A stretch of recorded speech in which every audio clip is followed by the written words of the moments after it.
Hey, it's Sam. I'm doing this video about David Bowie and his recent passing earlier this week.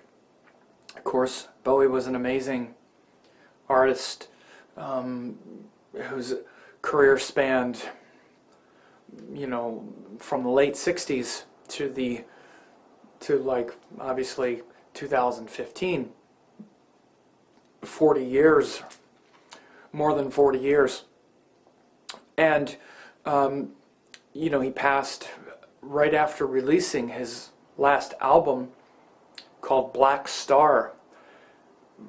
Shocking on some level because the music is like out of another dimension. Amazing music that he just released, and a single called Lazarus where he talks about, death and after he's dead, and pretty amazing stuff. Lazarus, of course, literally, which was the Christian character who rose from the dead, and now, right after he dies, we have this, him kind of rising from the dead in video. And then another song called Black Star, which is also amazing. Just shocking, and at the same time, like, paradigm shifting on some level. Like, I don't know if we've ever seen something like this happen where it seems like it was completely planned. I mean, he literally released this record last Friday, I believe it was, which was like January 7th or whatever date that was, 8th. And then 2 days later, he's dead.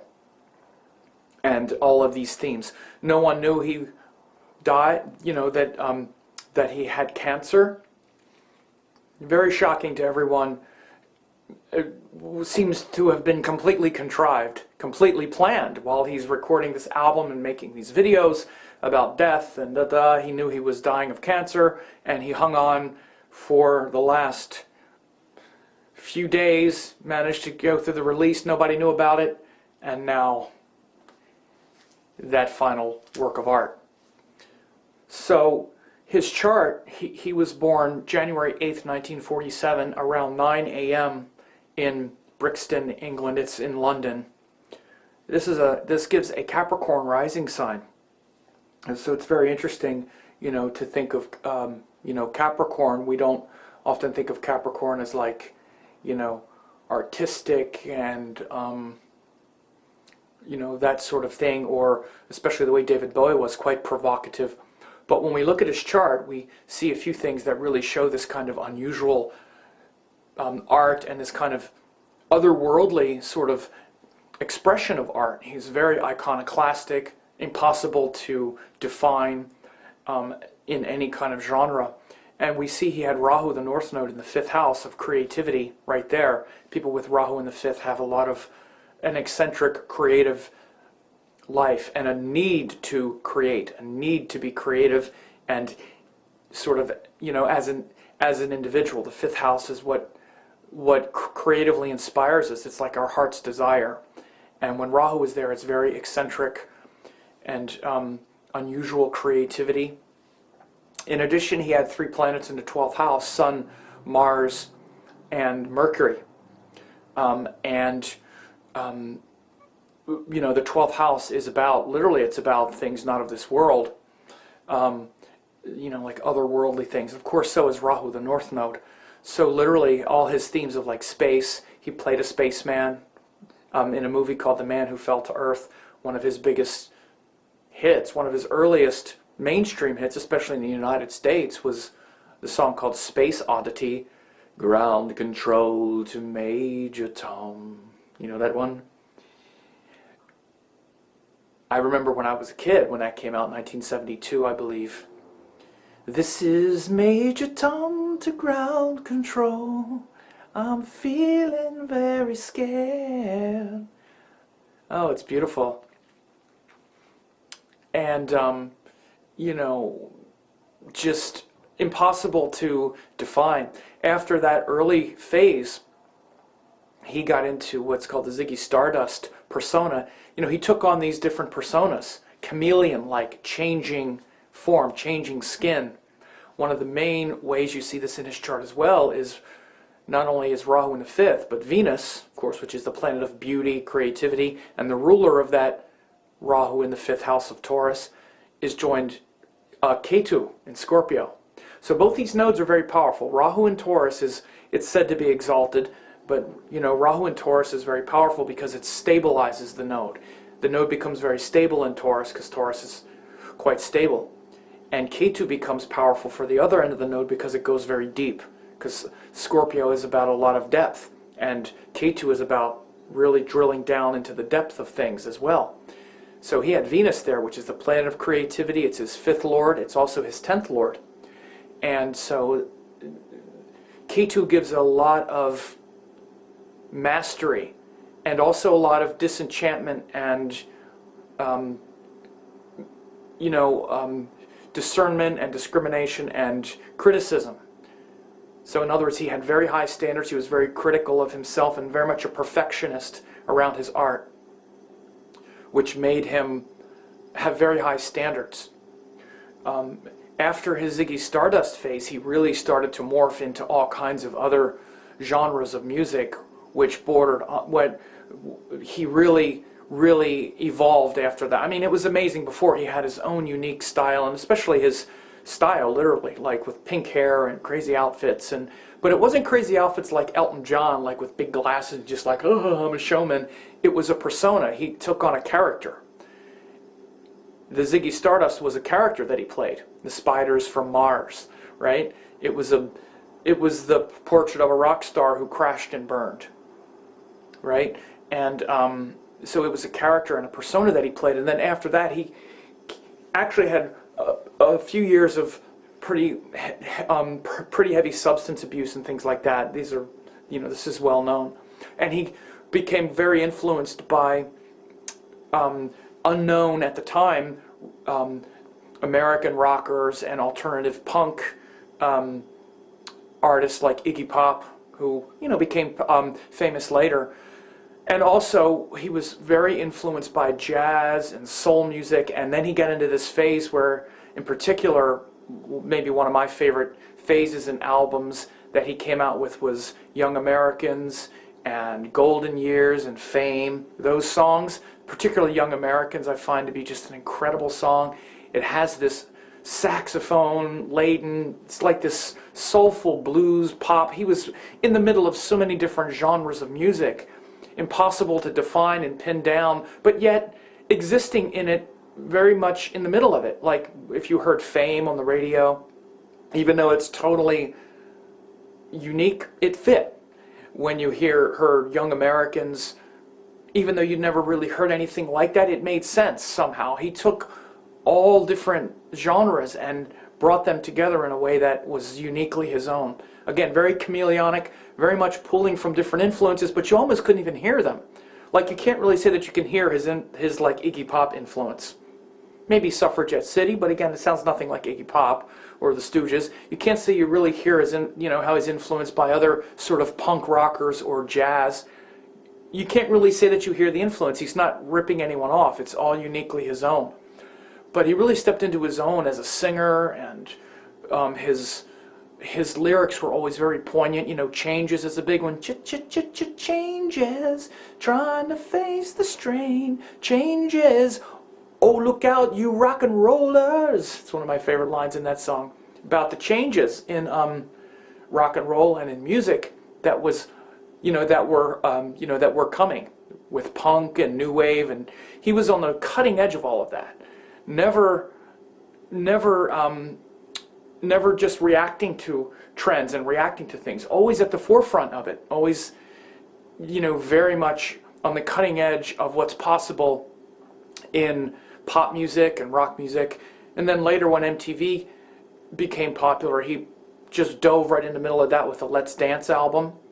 Some amazing songs on that album, Let's Dance. I happen to love Modern Love. The song on that album was great, and China Girl. Like you've never heard, just so much stamped by his own style, his voice, and his arrangements. But again, still fit right in the middle of all of that, but totally unique. Another thing about Bowie in his chart, we have these things that are so kind of like I guess, outlandish on some level with this Rahu in the fifth and Ketu Venus, showing this kind of morphing and this kind of shedding of creative skin, going through things with enormous amount of talent. And also that Sun, Mars, Mercury in the 12th, sort of otherworldly, eccentric. One of, a few other things to mention about him personally is he was one of the first musicians or people or, pop stars, rock stars, whatever, to openly be gay or bisexual, or, it was, again, much like Bowie, it was kind of hard to tell. He wasn't clear about it. I think when no one else was talking about it at all, he said that, he said that he was gay, and then later, like, he said he was a closet bisexual or a closet homosexual or something, but he was always, he was never shy about saying those things. He was like maybe one of the first, if not the first, to ever, just openly say, yeah, that's what I am, whatever, and so his sexuality was very much, a part of who he was, what he represented back then. I remember back then, I was born in 1963, so when like Young Americans came out in 1975, I was like 12 years old, and then when I was in high school, Bowie was, I was like 15 or 16, but in, 1978, 79, when Bowie was, and I remember in all the rock and roll magazines, because I was a musician back then, it was talked about, where Bowie, and sort of joked about, but just kind of understood, this is Bowie, this is who he is.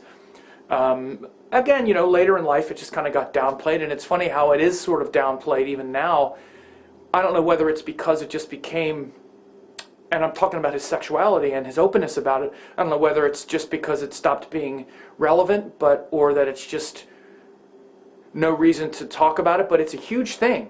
It's a huge thing in this day and age, especially at the time, back in those days, no one was really openly gay about that, even though people suspected, like with Elton John and other artists, Barry Manilow, everyone, the people in the music press would snicker about those things, but Bowie was very open about it. So that's very interesting as well, of a sort of revolutionary figure even in that regard. But then, he wound up in a relationship with Iman, the model, for like 20 years. You hear that talked about. This is the thing that I was recognizing even in all the press about it. I've seen some things where it's like this 20-year love affair and romance with Iman and family, and he, found happiness and all that. But, that existed later. I don't really know the ratio of when he became interested in that kind of lifestyle, but he was definitely known for that other kind of sexuality.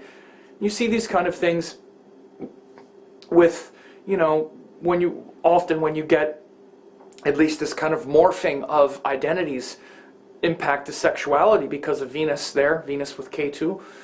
Again, that doesn't mean everyone with Venus Ketu is gay by any means, but when you look in the person's chart, you see in his case, you see Venus along that axis and where his sexuality is a big thing. And of course, we also look at dashas. He went into Venus dasha in 1979, and before that he was in Ketu dasha. Ketu dasha is the dasha where he became world famous. He went in Ketu dasha in 1971, 71, 72. That's when he became famous with Space Oddity and these other early songs that I talked about.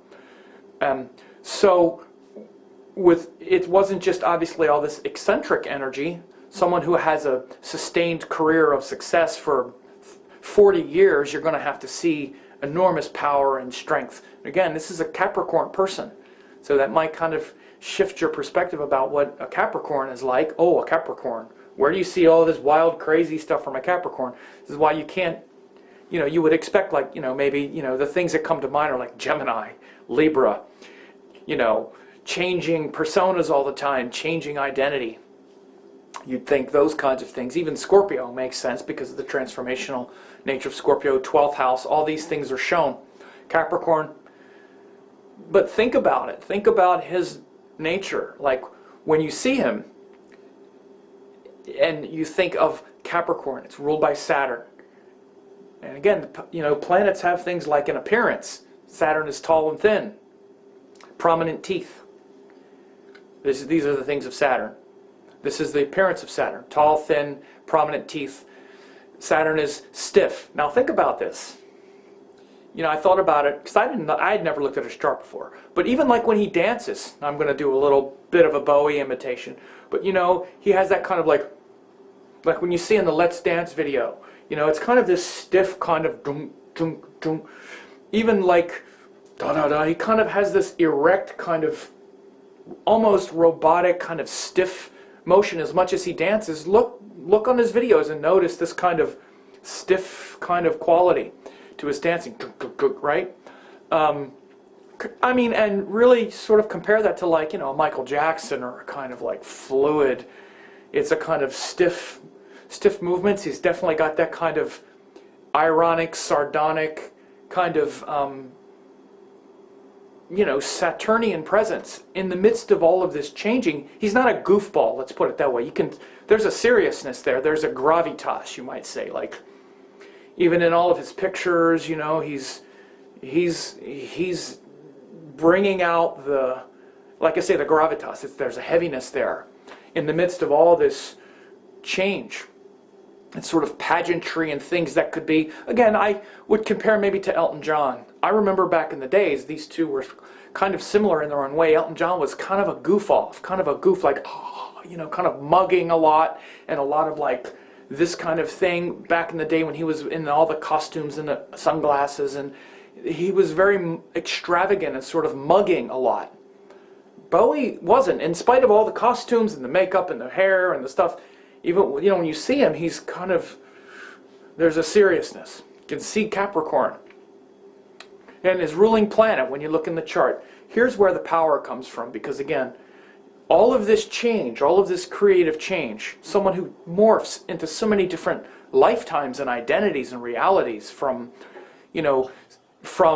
this young kid out of England who is in and out of pop worlds and morphing into different chameleonic roles and identities and genders and sexualities and things, to collaborating in the punk world, the jazz world, the pop world, in the midst of all of it. It was in the midst of all of that. Friends with the Beatles and John Lennon and Lou Reed and Iggy Pop and Aretha Franklin, and on like the Muppet Show and everything. Nothing was off balance. Here we go on Mike Douglas. Mainstream, alternative, Bowie was on all of it. There was nothing that was off limits. He was in the middle of all of it. What is the core integrity and essence of the person? Well, you see this by the Ascendant Lord and the yogas. This is where Raja Yogas come in. This is why you got to know how energy moves through the chart. Because someone who's got Sun, Mars, Mercury in the 12th, Rahu in the 5th, Ketu, Venus in Scorpio, could have a hard time staying grounded. Let's put it that way. Especially the 3 planets in the 12th house could be a lot of substance abuse problems, and he did deal with that for a while, for sure. Wasn't just this kind of otherworldly creative artist. He had, I don't know if it was addiction, but I know he had a lot of drug use. He admitted it, especially in the time between like the the Ziggy Stardust time to like the Golden Years, Young Americans time. It was a lot of partying going on when he was grappling with mega stardom and mega amounts of fame during those years. And so Capricorn ascendant, ruled by Saturn. Saturn in the 7th house, Raja Yoga, first lord in the 7th, trine lord in an angle, with the 7th lord, the moon. Look, you almost don't need to look any further than that. This is why 7th lord, not just relationships, but it's also just people. He's surrounded by people. He's loved by people. This is why he's always collaborating. Brings out the best in these collaborations.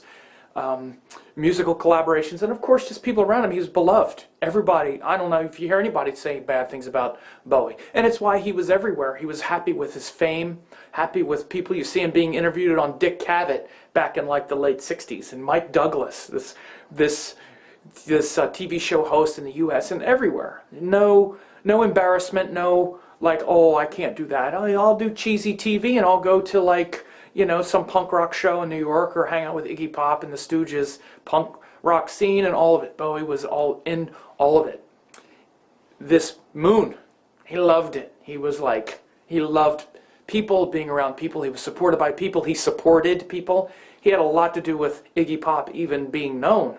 No one even knew who Iggy Pop was. Bowie helped Iggy Pop produce his first albums and all of that. He was way instrumental in bringing the punk scene into fruition. And I'm talking about the punk Sex Pistols, which came later. I'm talking about the early stuff like Iggy Pop and Lou Reed and these other people, this other alternative underground music.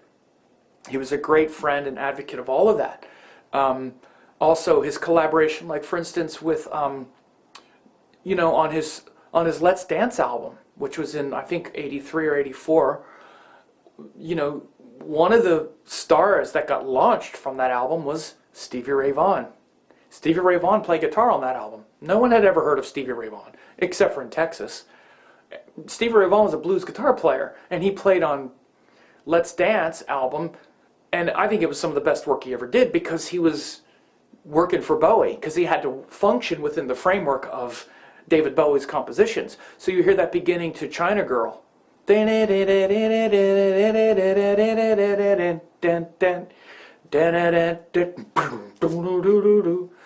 oh, oh, oh, little China girl. Ah, it's a great song. And when I get excited, my little China girl says, oh, baby, just you shut your mouth. She says, shh. Amazing song, all about different cultures and hierarchy and the denigration of women in different cultures and the respect, and it's just beautiful song. But Stevie Ray Vaughan plays guitar on that. After that, everybody knew of Stevie Ray Vaughan, right? His collaboration with Freddie Mercury and Queen in Under Pressure. Under Pressure, doom doom doom doom doom doom doom doom doom doom doom. Great song, beautiful song, great collaboration. So surrounded by people. Saturn Moon in his 7th house. Powerful Raja Yoga. People, you got to look at what anchors the chart. Lagna Lord, so important when the Lagna Lord forms powerful Raja Yogas. It anchors the character. It anchors the identity on something of enormous integrity. So Capricorn, ruled by Saturn. Saturn in the 7th house. First Lord in the 7th. Trine Lord in an angle. Classic Raja Yoga. If you're out there chasing all these bewildering techniques, you need to learn what really makes things tight. And it's Raja Yogas with the Lagna Lord, what planets rule, where they go, and it's with the 7th Lord. So the 7th Lord also forms Raja Yoga with the First Lord. 1st and 7th Lord forming Raja Yogas. Loving it. Just gives a solid core identity to the person, strong emotional anchor, because it's also the moon is in Cancer. He trusts himself, he trusts his heart, he trusts his gut. And it's pretty remarkable that to stand in such chaos the way he did in his life. I mean, to be in the center of like all of these things and be the advocate that he is for creative expression and to change the hair. And I mean, these people on the cutting edge of that kind of artistic integrity are constantly being tempted out of it and tempted away from it. Record companies want you to just keep cashing in on what you already did. Well, this was popular, do that again, do that again, do that again. No, he was an artist, and it was important for him to keep changing and growing, like he kept doing. He could have done Ziggy Stardust again, but he already did it. Next thing wasn't Ziggy Stardust, it was something totally different. Next thing, totally different. Young Americans, jazz, sax, soul singers, blues singers, singing about stuff. Next thing, totally different. The next thing, Let's Dance, into the modern, like integrating that platform. MTV is out, so it was much more visual. But again, the thing that was amazing about Bowie is he was never copying. It was always original. Even though he was plopped down right in the middle of all of it, like I said. It's hard. It's hard for artists to not cash in on what the trend is. Bowie always just, so this is the So this is the production now. So this is the thing. Okay, here's my version of it. And it was totally his version. Not only his version that pushed every other version. His version that brought in elements that had never been even thought of. His version that then pushed the envelope the next level. Even with a look and an approach. You know, like with the Ziggy Stardust, that sort of glitter thing was going on, especially big in England. Gary Glitter and all this stuff was going on in England at that time, and he just plopped right down in the middle of all of it in a totally unique way. So you need to have an enormous amount of personal integrity and strength and a sort of strong rudder that doesn't get distracted in order to do that. With integrity, without selling your soul. He was amazing in that way. In addition, he had Jupiter in the 10th house. So, you know, not only Saturn Rahu in the 7th, Saturn Moon in the 7th, but Jupiter in the 10th. Jupiter, which is teacher, inspiring presence. This is why he's such an inspirational figure. This comes from Jupiter. Comes from political, you know, we see it in political leaders, creative leaders. Many times you see Jupiter in the 10th, people that inspire us. And people who are inspired to, you know, bring about something of higher consciousness in his own sense. He wrote a lot about social issues, social causes. Everything he wrote had a relevance to humanity. A relevance to the world he lived in. It's in Libra, right? Capricorn are very much in the world. They're very much of the world. They understand the consequences of life and the decisions of the world, and there's a heaviness. And he carried it. He carried that too. But there was a celebration of, you know, of life that was just everywhere in his music and in his life itself, and in the way you see him with people. You know, I don't know of any, you know, you don't hear people that are like, Bowie, he was an idiot, you know. People, he was very beloved by his peers and respected as an artist, and that Jupiter in the 10th really made him a voice, like a voice of his generation, several generations, and an inspiring figure. So it's a bit of a technical note. One of the things is that his sort of published birth time was 9 a.m., but there was also reports, I think it was from Iman, that it was, and from Bowie himself, or maybe one or the other, I don't remember, but I thought that there was also reported that it was later, like maybe even as late as 9:30. What happens when you bump the birth time ahead about 10 minutes, at least about 10 minutes, maybe about 12, 13 minutes even, is the lagna in the dasamsha changes. With a career like that, you need to see the dasamsha just rocking and popping, and nothing namby-pamby about it. You need to have Raj Yogas and angles everywhere and all that to have a 45-year career. And the 9 a.m. time has the ascendant at Sagittarius, and then you get a bunch of planets in the 8th house and 6th house.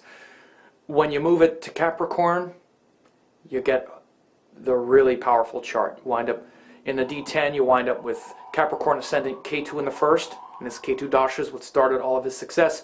Venus in the 10th in Libra, that's the Malavya Yoga, that's the next Dasha cycle. Then you get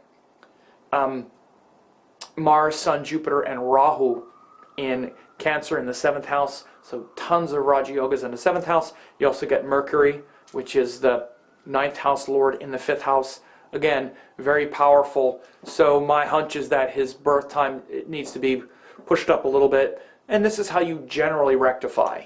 This is a good, I think his birth time was 9 to 9:15 a.m. Or, like 9:05 to 9:15, something like that. Because that Capricorn Lugna makes way too much sense for those dashas. And again, you read this because Raj Yogas are what make things happen. And with Sagittarius Ascendant, you just don't have the Raj Yogas through Ketu and Venus cycle. Venus is not even it's not even a dharmic planet. You move over to Capricorn, Ketu's in the 1st, Venus is in the 10th, 10th Lord in the 10th, Malavya Yoga, Yoga Karaka, it's just bam, bam, bam.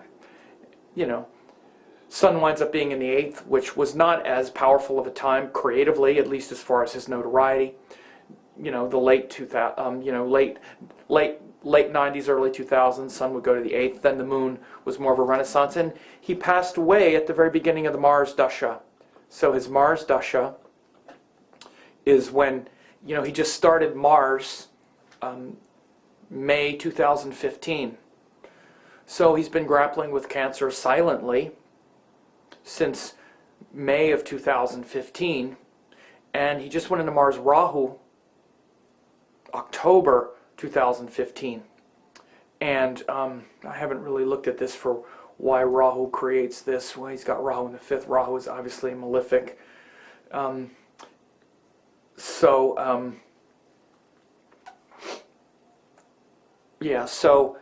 this was his dasha. You see the dasha of two malefics can make for difficulties. But he just went into Mars dasha. And, Mars for Capricorn, not an easy planet. Mars is the ruler of Venus and K2 in 11th. Mars is also in the 12th. And it's very combust. This is a theme of combustion as well, actually, because his Mars is at 23 Sagittarius, the Sun is 24. Really combust Mars. Doesn't get much more combust than that. One of the things you can say is always about severe combustion like this, 1 degree of Mars. You can see, Mercury and Venus are often combust. Mars, not as much, and 1 degree, especially like this, less than 1 degree. Mars is 2337, Sun is 2408. So it definitely affects the health. When you run the dasha of a combust planet, it can show a weakness in the constitution at that time, for sure. And so I'm not going to get too much into that part of it, but fascinating man, amazing transformative figure. Check out the music that he just released. It's amazing that someone has done this, like carrying Cancer around again. Very Capricorn-like, close to the vest. You didn't even know it. And, he kept it hidden. One of the reasons why people keep it hidden is because they don't want to burden people with it. The last thing I think Bowie probably wanted to do the last several years of his life is have his life in the tabloids. Bowie died of cancer, or what? Bowie has cancer, or whatever. He just went about his work. Nobody knew. He did his thing, made his album. Everybody's happy. And one day, boom. Okay, well, that's Bowie. Bam! He's like blazing. Suddenly this shocking, here's what he looks like now, whoa. Here's what he sounds like now, whoa. And now you see him, now you don't. Loved him. I love you, David Bowie. Thank you for all your beautiful gifts. Listen to some Bowie.